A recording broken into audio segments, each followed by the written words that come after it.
Hey there, cats and kitties. I am the Blues Man, Johnny Blues, and this video is intended to be a sort of loose video response to the guys over at RedLetter Media, specifically Mike Stacklasa and Rich Evans, who recently in their review series put up a video discussing Star Trek Discovery Season 2.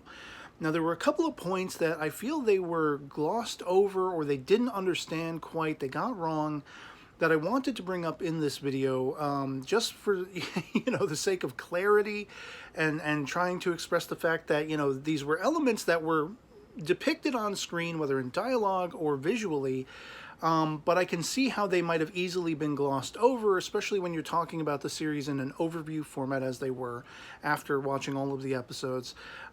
Because, for those who have followed my own Star Trek Discovery coverage and video discussions, you know that I've had highs and lows with Star Trek Discovery as a long-time, almost lifelong Star Trek fan from very early age, loving all of the series and all of the movies to varying degrees.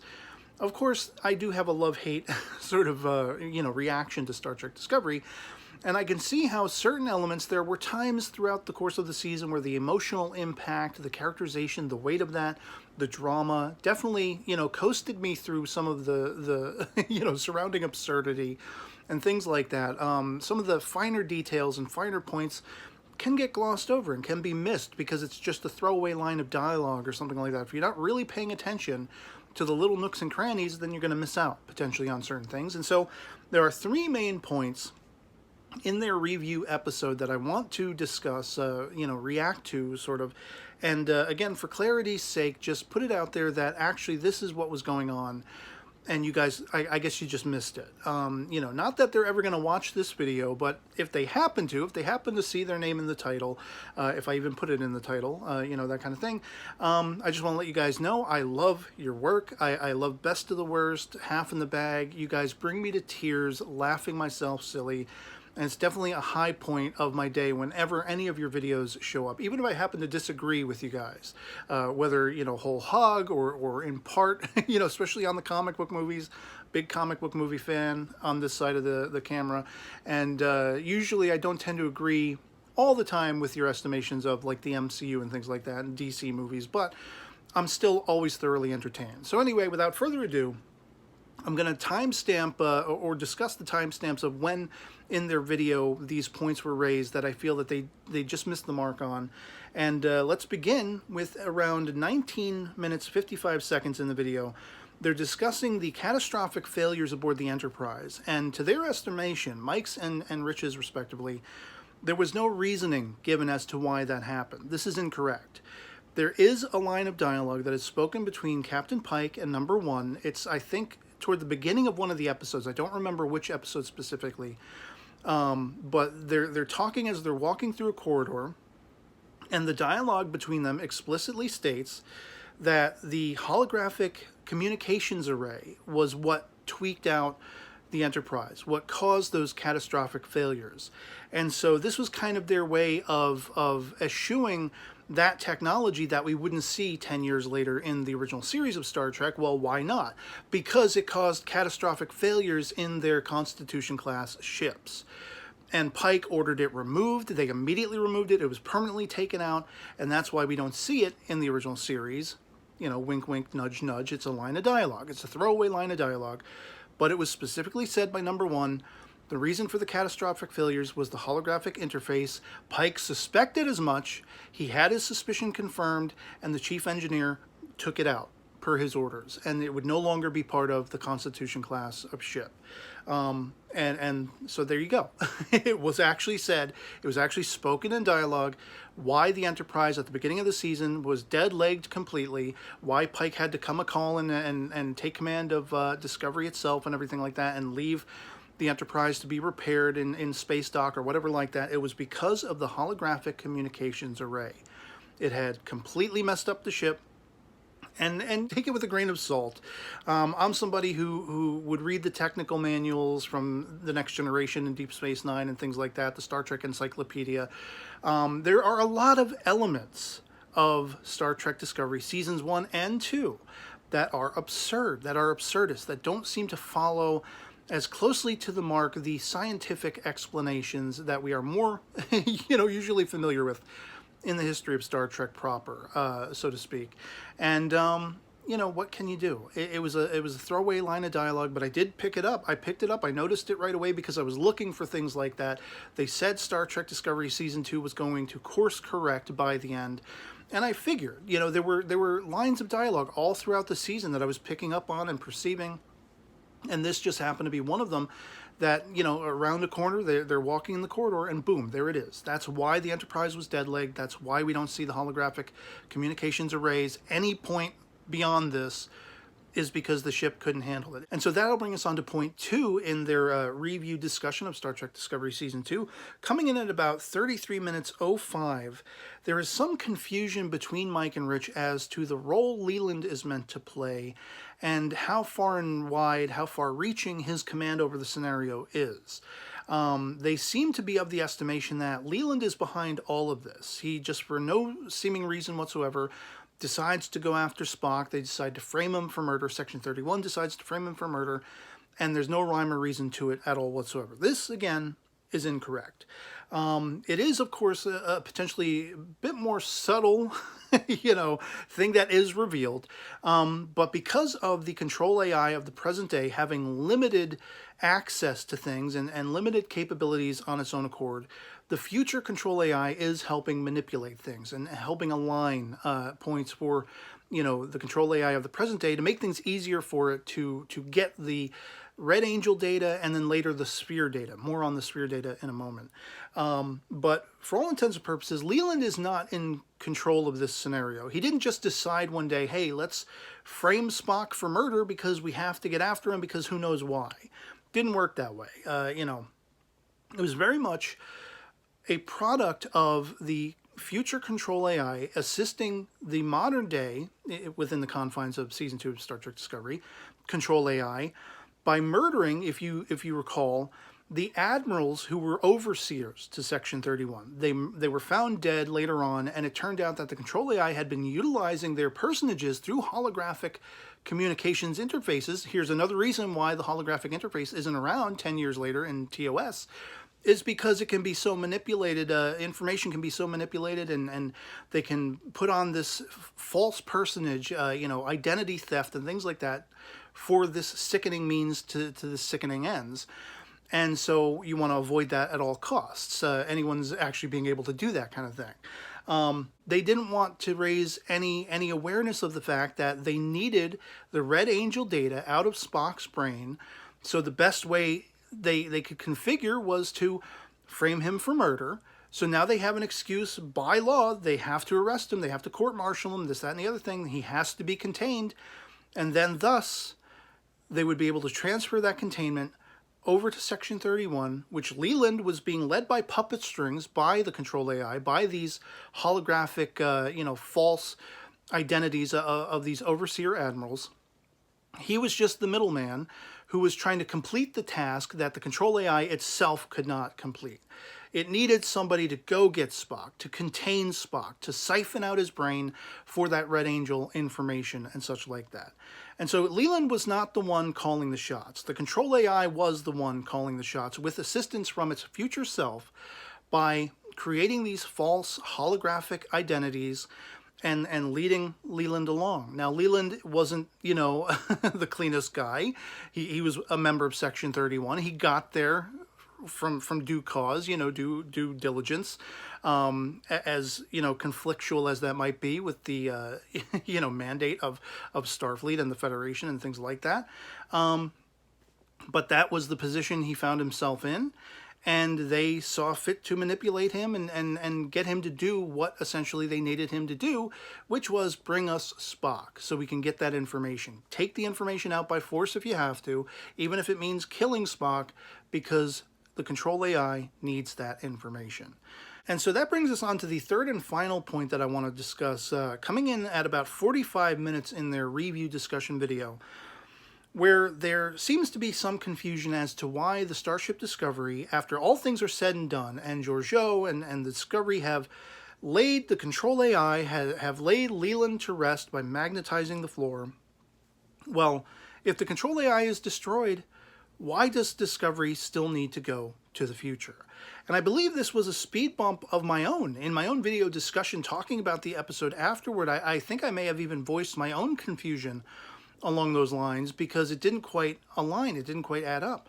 But after giving it further thought and playing back in my mind on certain elements that were spoken in dialogue or depicted on the screen, that whole Michael Bayformer's action sequence in the finale episode notwithstanding, which was very hard to follow and make sense of, and these are points that are adequately raised in the Red Letter Media review video. You know, all of those shuttlecraft, like hundreds and hundreds and hundreds, and then Saru's people coming in at the last minute as the cavalry, but there's like 6 of them to the hundreds of thousands of shuttlecraft. It makes no sense. I'm not trying to make sense of everything in Star Trek Discovery.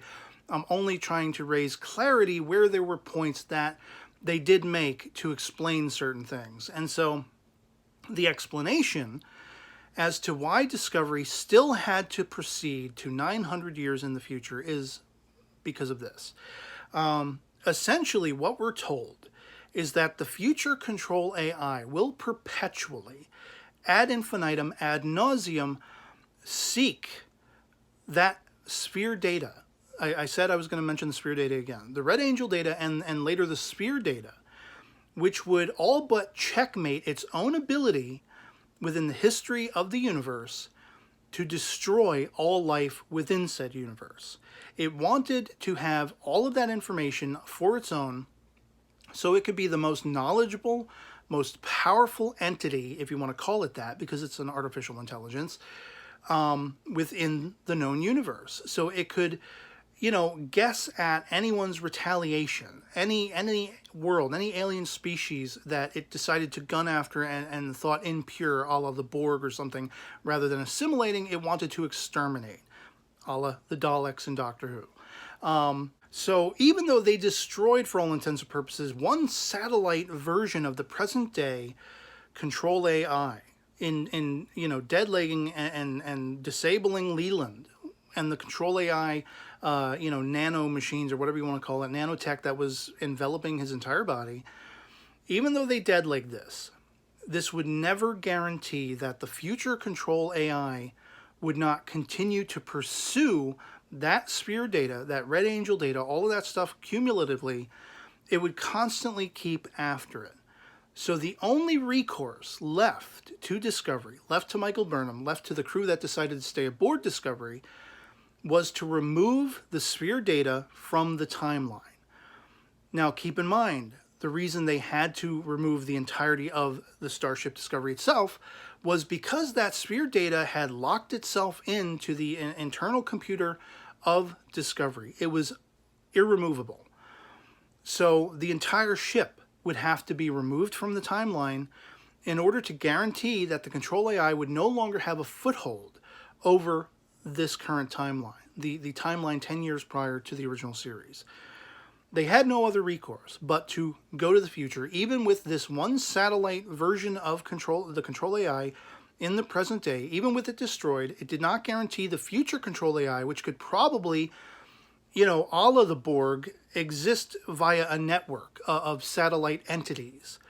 And so as long as it existed in the future, it would always continue to impact the past, to create, you know, incursions and try to come back to the past and get its hands on that data to assure itself of destroying all life in the universe.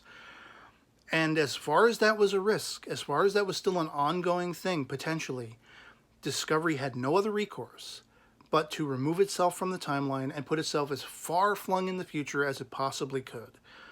And 900 years, you know, was there any rhyme or reason to that particular number? I don't know. Except for the fact that Michael Burnham's own mother, when she activated the original Angel suit, due to a malfunction or something that was left not wholly explained, she manages to go 900 years or whatever it is into the future. That's where she ends up. And so it's all to do with the wormhole, the corridor of time. That's just where the other end opens. And there's no rhyme or reason to it necessarily. That's just how it is. That's just where they have to go. But they felt assured that that was far enough into the future that it would save and preserve the timeline in the present day of the Star Trek universe as closely as possible as to what it should be. and how it should play out. And so that pretty much is what I wanted to talk about in a nutshell in reaction to Red Letter Media's review discussion of Star Trek Discovery Season 2. Not wanting to slap this in the face of Mike and Rich, respectively, in any way, shape, or form, in any derogatory or negative connotation. It's very easy for me to see how these are elements that might have gotten glossed over, gotten lost in the shuffle because of the rest of the wonky writing of the season and things like that. Not that I think it was bad all told. I'm somebody who, as an almost lifelong Star Trek fan, I have love-hate sort of relationship with all estimations of Star Trek, all of the 5 series, all of the films, the J.J. Abrams movies and such like that. There are elements that I really love about all of them, and then there are elements that rub me the wrong way. And usually I tend to voice those things, I vent those frustrations, and rather unlike Mike and Rich, who do not want any further part of it, that kind of thing, I voiced my concerns very similarly to how they did toward the end of their video about the upcoming Picard series and Lower Decks and all these other Star Trek series. I'm very fearful. I did a video discussing this. I'm very fearful of the future for Star Trek if this is the level of writing that is being put into it behind the scenes. Kurtzman and things like that. I know they are well familiar with him and his work, and they're not big fans. And there are elements that have really, just fallen from grace in a sense. When looking at the sort of higher echelon estimation of Star Trek, proper air quotes, and it makes me fearful of the future of Star Trek, but I'm still ever hopeful, because I still get something out of it, even when it's not great. I still get something out of it. I mean, look at early TNG. There are episodes that people don't want to talk about anymore. They don't want to acknowledge they even exist anymore.